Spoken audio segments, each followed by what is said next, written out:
प्यारे बच्चों, आदाब। उम्मीद है आप सब ठीक होंगे।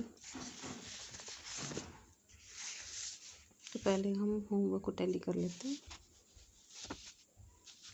मैं ये सेंटेंसेस बोलूँगी, आप देख लीजिए ठीक है नहीं है। इसमें हमने फिल करना है past perfect tense. You had considered it carefully. She had lost her way in the woods. Had he not washed his hands? Had they read the letters? I had not forgotten the words. We had decided to come even before we received the letter. Had he not organized everything well? They had not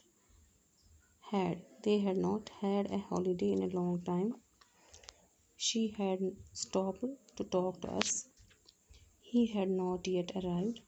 Had you planned to meet him? I had not seen her for a long time.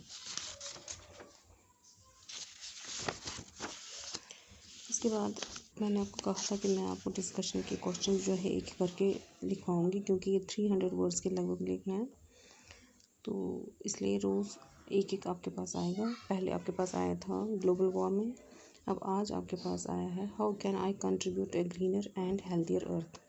किस तरह मैं अपनी ज़मीन को जिसमें हम रहते हैं उसको हम और खूबसूरत, सेहतमंद और हरा भरा बनाए, और मैं इसमें क्या कंट्रीब्यूशन कर सकता हूँ, मदद कर सकता हूँ।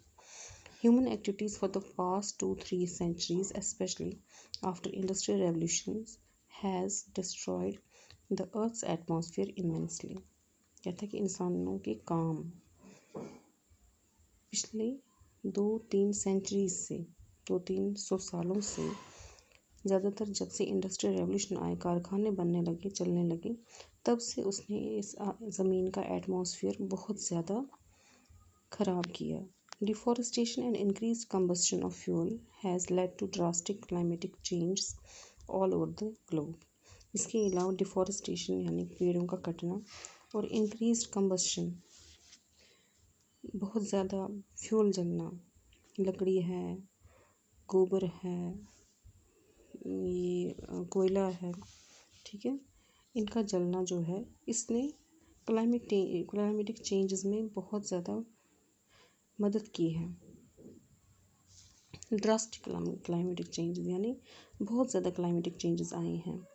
अब सीजनल जो हमारा एटमॉस्फेयर या क्लाइमेट या वेदर जो है वो वैसा नहीं है जैसा कि आज से 3-4 सालों पहले था, बल्कि हम कोई 30-40 साल से के पहले से अगर हम देखें, हमारे फादर्स या मदर्स जो है वो बोलते थे ऐसा पहले होता था, पहले ऐसे होता था, अब नहीं है। इसका यही रीज़न है कि जो है हमने जो इसमें इतना ज़्यादा जो तबाही मचाई उसकी वजह से ऐसा है। Trees are scarce and land and water pollution are threatening lives everywhere. पेड़ कम हो गए हैं और ज़मीन और पानी का पोल्यूशन यानी गंदगी बहुत ज़्यादा हो गई है और हर एक जगह फैली हुई है। If these changes are not reversed timely, it will greatly damage the whole earth to an extent where it won't be possible to restore it. अगर हमने इन चीज़ों को बदला नहीं तो ऐसा एक दिन आएगा कि सारी ज़मीन जो है वो डैमेज हो जाएगी, ख़त्म हो जाएगी, और इसको हम बाद में बिल्कुल भी रोक नहीं पाएंगे।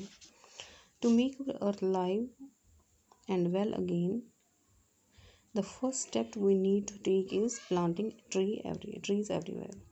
अगर हम चाहते हैं कि हमारी ज़मीन फिर से हरी भरी हो जाए, ज़िंदा हो जाए, तो हमें क्या करना है? सबसे पहला काम हमें यही करना है कि हमें जितना हो सके उतने पेड़ लगाने हैं।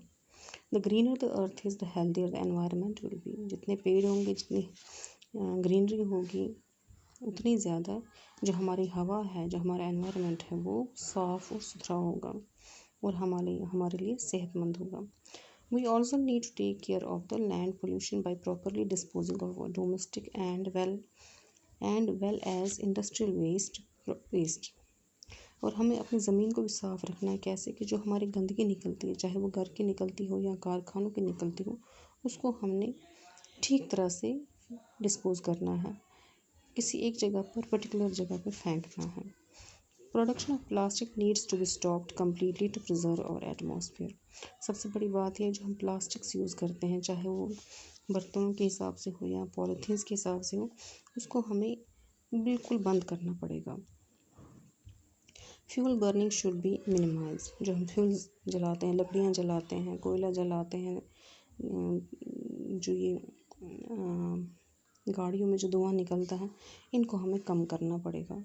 Also we need to clean our oceans and seas as well from all the pollutants that have accumulated there threatening the sea creatures. इसके अलावा जो हमारे ओशंस हैं या हमारे सीज हैं, समुद्र हैं या बड़े बड़े जो हमारे ओशंस हैं, उनको हमें साफ़ करना पड़ेगा, ताकि जो वहाँ पे जो सी क्रिएचर्स हैं, वहाँ जो समुद्र में जो जानदार चीज़ें रहती हैं, उनकी ज़िंदगी पर खतरा कम हो जाए। Only by taking these steps can we make our earth more green and healthy. इन स्टेप्स को लेकर हम अपनी ज़मीन को और ज़्यादा हरा भरा और सेहतमंद अपने लिए बना सकते हैं। इसके बाद हमने जो पॉइंट पढ़ी थी कार ड्राइवर, कार ड्राइवर के ये वर्ड मीनिंग है। पहला है प्रिक, रेज द ईयर्स यानी कान लगाकर सुनना, ट्विटर चिड़ियों की तरह चुर करना, फ्लैजलिंग्स छोटे परिंदे जिनके नए नए पंख निकले हो, इन द थ्रोज यानी घेराव में, ऐसा लगता है कि हम कहीं पे किसी खतरे में हैं, जहाँ पे बहुत खतरा है, बहुत दर्द है, हम उस एरिया में आ गए हैं। क्रैकलिंग सीरीज ऑफ नॉइज, शोर की आवाज़।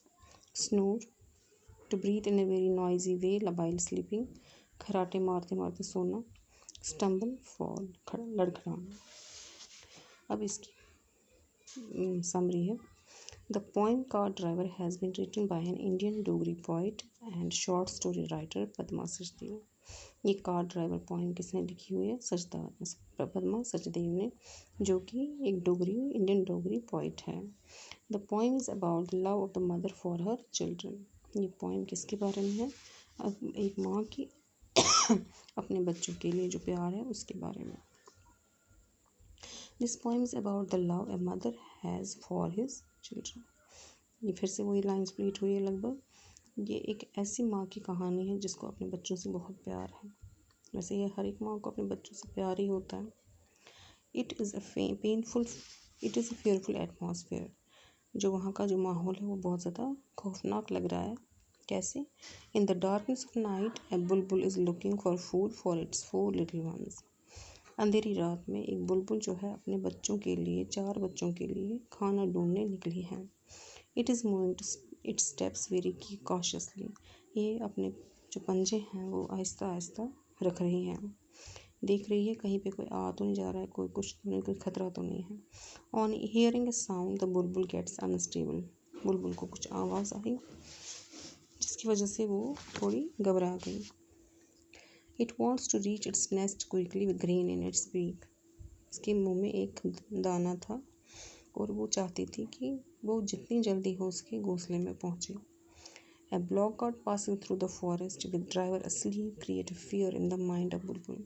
लेकिन उसने जब देखा एक बैलगाड़ी आ रही है, उसमें जो गाड़ी चलाने वाला है वो सोया हुआ है। उस ड्राइवर ने, अब यहाँ पे ये बता रहे हैं कि जो ड्राइवर है उसका, हाँ, उससे जो सोया हुआ था, इसकी वजह से इस बुलबुल के दिमाग में बहुत ज़्यादा डर पैदा हुआ। It imagines that if the hookah overturns the forest will catch fire। ये अपने दिमाग में सोच रही है कि अगर जो ये हुक्का जो ये ड्राइवर पी रहा है, अगर ये उलट गया तो क्या होगा? जंगल में आग लग जाएगी। It thinks of its 4 children. से अपने बच्चों की याद आ रही थी, ख्याल आ रहा था कि अगर आग लग गई तो उनका क्या होगा। It wants to fly to its nest. वो अपने घोंसले की तरफ जाना चाहती थी, but it is not able to lift its legs out of fear. मगर वो अपनी टांगें डर के मारे उठा ही नहीं पा रही हैं। अब यहाँ पे मैंने आपको एक एक्सरसाइज दी है जिसमें आपको past perfect continuous tense fill करना है। पास्ट परफेक्ट कंटिन्यूस, ठीक है। तो जैसे यहाँ पे पहला है we dash the grass for half an hour, तो यहाँ पे लिखोगे आप we had been cutting the grass for half an hour. इसी तरह से आपने ये सारे करने। फिर मैं आपको कल ये टैली करवाऊँगी। ओके बेटा, आज इतना ही, कल इसकी आगे हम करेंगे।